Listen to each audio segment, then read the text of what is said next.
Do you ever feel the more you try to get your head right for God, the further away he feels?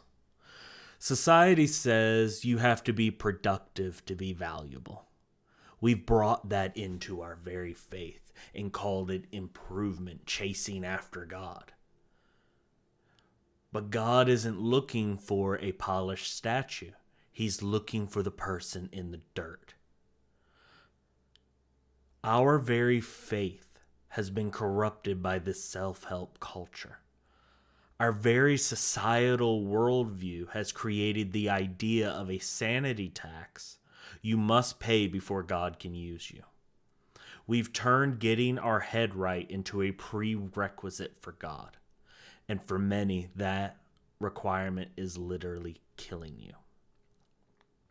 Society teaches us we have to climb up the ladder, consistently improving to have value. God wants your brokenness and all, so he can shape you on the anvil as the master blacksmith that he is.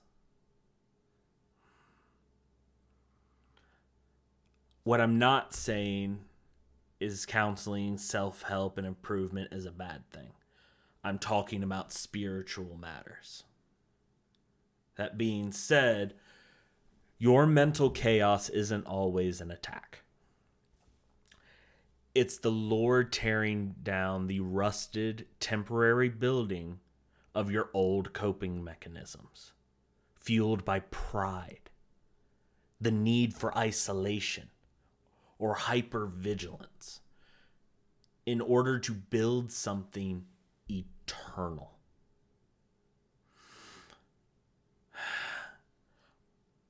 I do want to acknowledge that for some of you, there's a biological red line with your pain and your trauma, what you've been through. For you, this isn't a metaphor. For some of you, breaking feels like a literal death because your nervous system has identified tension as safety and peace as a threat and not even possible. Your brain screams that if you let go of the white-knuckled control, your heart will stop.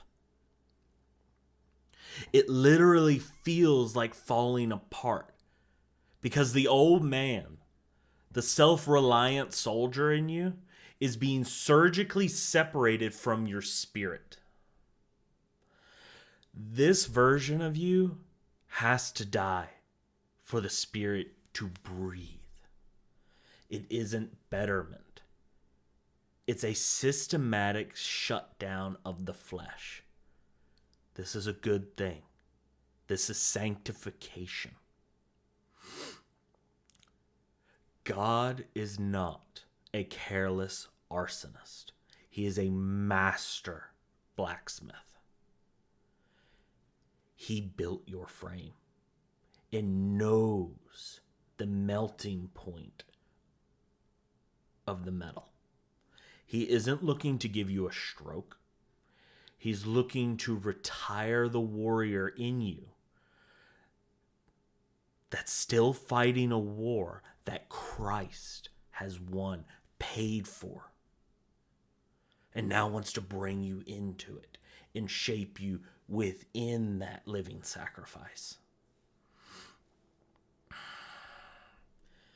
Your brokenness is not a liability.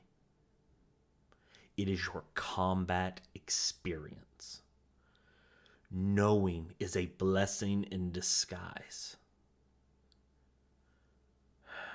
You know the taste of the ground. And now you can say, I know the one who pulled me up out of the dirt. And he was just there. On your own, read Genesis chapter 32, verses 24 through 31. It's talking about when Jacob wrestled with the agent of God and his hip was broken. He didn't leave that wrestling match with God whole. He left with a physical disability he carried with for the rest of his life. God touched the hollow in his thigh and dislocated it. It was a literal physical break that changed his walk forever.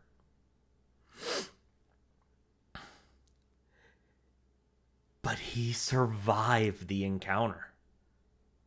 God knows what he's doing.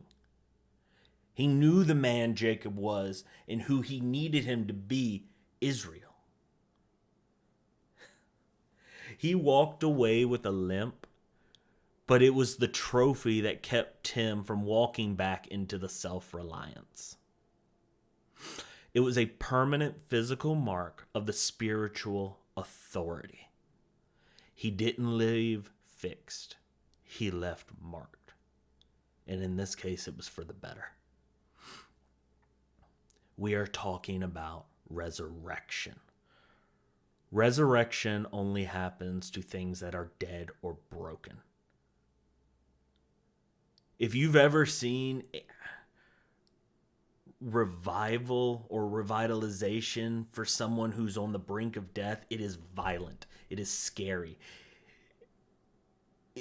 Things break, but they live because of it. You can do it. Don't try to fix your cracks. Let the glory of his presence fill them. The blacksmith has never lost a piece of metal in the fire. Approach him as the son or daughter who is still limping, but still walking. This is about adopting the spiritual discipline of doing it God's way, not man's way. I love you all.